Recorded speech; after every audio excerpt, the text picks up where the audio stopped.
As I said earlier, it is the one sport that kind of was created out of nothing with no big national company to do this. It was Dana White and a couple of other people, and they came up with the UFC. And what you're looking at right now is the sport for so many millions of people right now. And I'm really happy to have Dana White right here. It's good to see you finally, huh? Good to see you too. Come on in. Thanks for having me. You met Samantha? We did. Yes. We did a quick hello again. Hi there. Hi. Please come sit. Yep. All right, first question. Those of you who know all about Dana White, the man expresses himself very easily, I should tell you. So hide the children. But first question here, though, is I know you have this menieres disease, which Right. is a balance thing, right? Yeah. Tell us, Inner ear, right? how'd you Yeah. find out and how do you feel? I feel great, thank you. Yeah. But I found out I was on vacation in Fiji around Christmas, and I got really dizzy.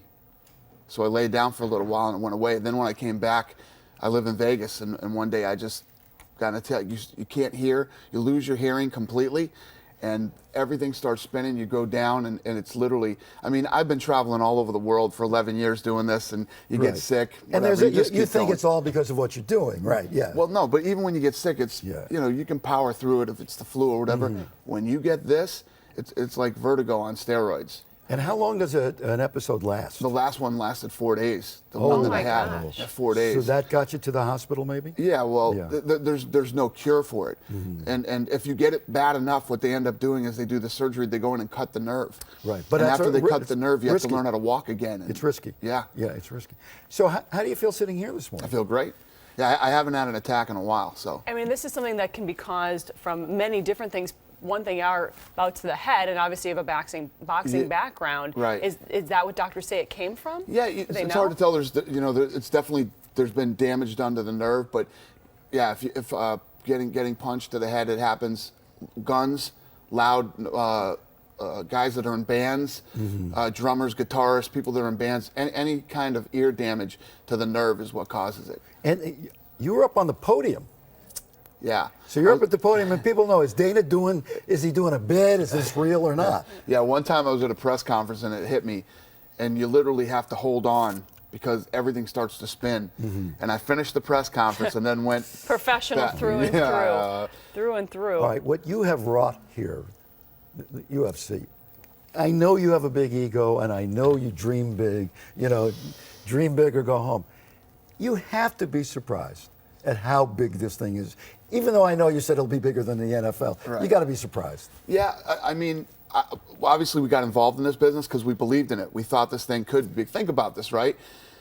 If you look at all the different sports out there, soccer's really big in some countries, not that big here. NFL is huge here and not big anywhere else. Baseball only here in a couple of other countries. Yeah. The one thing, doesn't matter what country you come from, what language you speak, or what color you are, we're all human beings. Fighting's in our DNA. We get it and we like it. Yeah. It works everywhere across the borders. We're in 175 countries in 22 different languages and almost 1 billion homes worldwide on television. And when people say to you, when this was coming along, first of all, it has evolved very quickly from the kind of brutality that you saw early on with no holds barred to where you have very, very, very firmly stated rules. But there are people who say, Dana, it's a disgrace what you've done. This is you're glorifying violence all the time. What do you say to that? In the almost 20-year history of the UFC, even back in the crazy days when there were no rules, there's never been a death or serious injury. Cheerleading can't say that, okay? I like the comparison. So though. the I like the fact that people comparison. would think that you're glorifying violence, this thing is so far from violence. One of the things that turned me on to the sport originally were the fighters themselves. Over 90% of these guys have graduated from college. They're also great guys. Great guys. Yeah, they're very great guys. There's some trash talking, obviously. By the way, nobody talks trash better than you do. So, but they're a lot of them are real gentlemen. They're all great guys, and this is a sport. This is a martial art. These guys have been training in mixed martial arts their entire lives, and they go in and they compete to see who the best in the world is. And your background is interesting. You started, and I love this, as an aerobics instructor. Can you imagine going to your local gym and here you go, Dana White on right in front of you, and 1 and 2. No, I'm sure it wasn't traditional aerobics. And that's the guys who hate me like to stick it to me and say that I was an aerobics instructor. I taught boxing. No, of course. It was a and I've taken those class. types of boxing classes. Those are tough. And you hooked up with Tito Ortiz and Chuck Liddell, became their manager. How did that happen?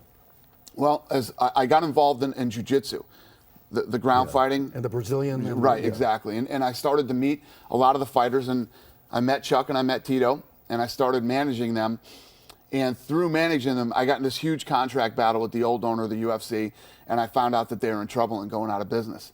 And that was when I went to my partners and said, we should buy this thing. And they put you in as president. And now you have so much, obviously a huge following with UFC, but there's also a tremendous amount of controversy because you have to put these matchups together.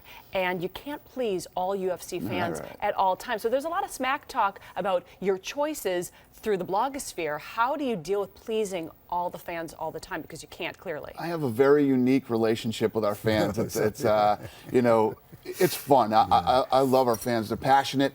They're crazy, and with social media, there's so many things now, so many different ways to connect with the fans of the UFC. Not just in fights they want to see, but for instance, like I'm huge on Twitter. I'm on Twitter all the time. 2.5 million? 2.1 million, yeah. But think about this: the night of the fight, let's say a guy flew in from Canada, and something goes wrong with his tickets. Somebody's sitting in bad seats, they're blocked, or something's going wrong. They go after you. Cable goes down. No, but these are things that I can see right there that night while it's happening and fix it. There's just so many cool things about social media. Mark Cuban was the first owner of a sports franchise who was available to people because they could tweet him or email him.